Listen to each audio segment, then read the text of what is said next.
மட்டக்களப்பு மாவட்டம் மண்முனை தென்னருவில் பற்று பிரதேச சபை தவிசாளர் மேகசுந்தரம் வினோராஜ் நேற்றைய தினம் 1ஆம் தேதி நடைபெற்ற ஊடக சந்திப்பில் இவ்வாறு கருத்து தெரிவித்தார். எங்களுடைய பிரதேச சபையினால் எடுக்கப்பட்ட உபவிதிகள், அதாவது எங்களால் செய்ய இயலாத நடைமுறைக்கு சாத்தியமற்ற விடயங்களை எங்களுடைய பிரதேச சபை கட்டளை சட்டத்தில் செய்ய இயலாத விடயங்களை நாங்கள் உபவிதிகளை 2 உருவாக்கியிருந்தோம். அது இந்த 2026ஆம் ஆண்டு என்னுடைய மக்கள், எங்களுக்கு வாக்களித்த மக்களுக்கு ஒரு நல்லதை செய்வதற்காக அந்த உபவிதி சட்டமாக்கப்பட்டுள்ளது. அந்த சட்டத்தின் அடிப்படையில் 1வது உபவிதியில் எடுக்கப்பட்ட தீர்மானத்துக்கு அமைய அந்த சட்டங்கள் நிறைவேற்றப்பட்டு இந்த சட்டத்தின் நடைமுறை இன்றையிலிருந்து 2026ஆம் ஆண்டு 1ஆம் தேதி இன்றையிலிருந்து அது நடைமுறைப்படுத்தப்படும். குறுக்கம்பட துணைநிலான வரைக்கும் மண்மித நெறிப்பில் அது நிறைவேற்றப்படும். இந்த சட்டத்துக்கு எதிராக மாறாக இதுக்கு எதிர்ப்பு தெரிவித்தோ அல்லது இதை நடைமுறைப்படுத்தாத அனைவருக்கும் சட்ட நடவடிக்கை எடுக்கப்படும். 1வது உபவிதி ஒன்று, ஞாயிற்றுக்கிழமையில் ஏஎல் ஓஎல் வகுப்புகளை தவிர்ந்த அனைத்து தனியார் கல்வி நிலையங்களும் நடைமுறையில் இல்லாமல் நிறுத்தாட்டப்படுகிறது. 2வது, எந்த தனியார் கல்வி நிலையங்களையும் எந்தவித முற்கொடுப்பனவுகளும் இல்லாமல் மாணவர்களுக்கு அந்த கல்வி அவங்க புகட்டணும். தனியார் கல்வி நிலையங்களுக்கு எந்தவித ₹1 கூட முற்கொடுப்பனவு அட்வான்ஸ் ஒன்றுமே எடுக்காமல் அதை அவங்க நடைமுறைப்படுத்தப்படணும். 2வது, ஏஎல் மாணவர்களுக்கு கீழே அனைத்து ஆங்கிலமாக இருக்கலாம், தமிழ் மொழியாக இருக்கலாம், கணிதம், ஏதோ அனைத்து வகுப்புகளுக்கும் ஒரு மணித்தியாலத்துக்கு ₹50 நடைமுறைப்படுத்தப்படுகிறது. இது எங்களுடைய உபவிதியில் எடுக்கப்பட்ட சட்டம் தீர்மானிக்கப்பட்டுள்ளது. 3வது, எங்களுடைய பிரதேச சபையில் பதியப்பட்ட சுகாதார முறையில் அனைத்து கல்வி நிலையங்களும் சரியான முறையில் பின்பற்றப்பட வேண்டும். அவர்களுடைய ரெகுலேஷன், அதாவது எங்களுடைய சுகாதார ரீதியில் எந்த தனியார் கல்வி நிலையங்கள் நடைமுறைக்கு இல்லாத பட்சத்தில் அது அனைத்துக்கும் அவருடைய வியாபார சான்று ரத்து செய்யப்பட்டு அவர்களுக்குரிய சட்ட நடவடிக்கை எடுக்கப்படும். இது மக்களுக்காக கொண்டு வந்தது. அனைவருக்கும் கல்வி சாமன், ஏழை பணக்காரன் இல்லாமல் அனைவருக்கும் இந்த கல்வி கிடைக்கணும்ன்றதுக்காக இந்த திட்டத்தை கொண்டு வந்தோம்.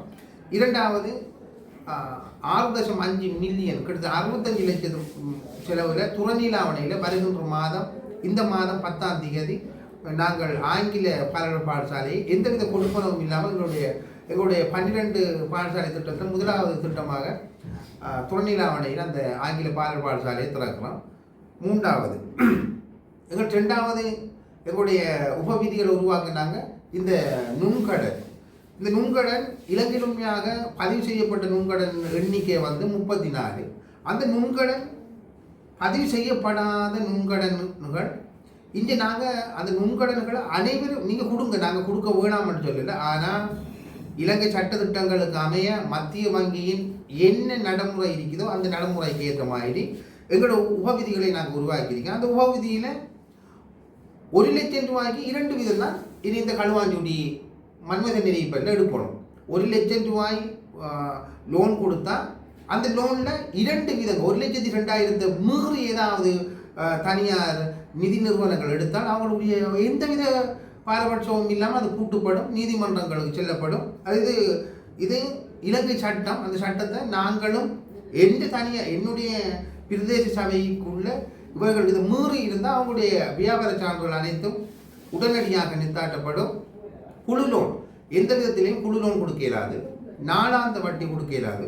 மாதாந்த லோன் தான் நீங்கள் அனைவருக்கும் கொடுங்க. எல்லா மக்களுக்கும் மாதாந்த லோன் மட்டும்தான் அதை கொடுக்கணும். இது தவிர இது மீறி நடக்கிற அனைத்து நிதி நிறுவனங்களும் பூட்டப்படும். 3வது, எங்களுடைய உபவிதியில் 3வது உபவிதி,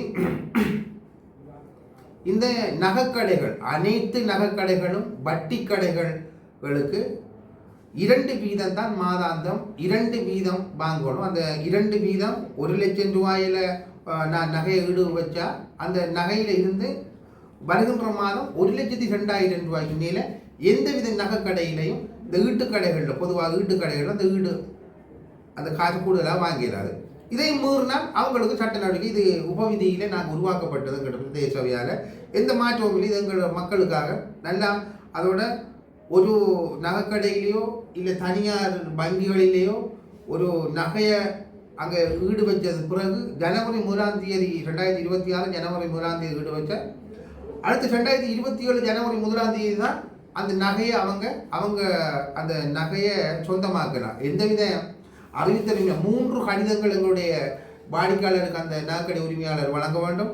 1 வருடங்களுக்கு பிறகுதான் அந்த நகையை அவங்களுடைய உடைமையாக்கலாம்.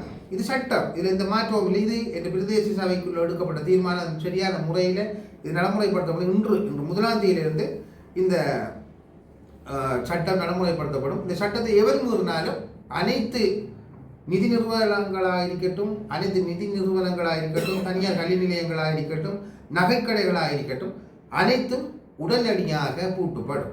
நன்றி, வணக்கம்.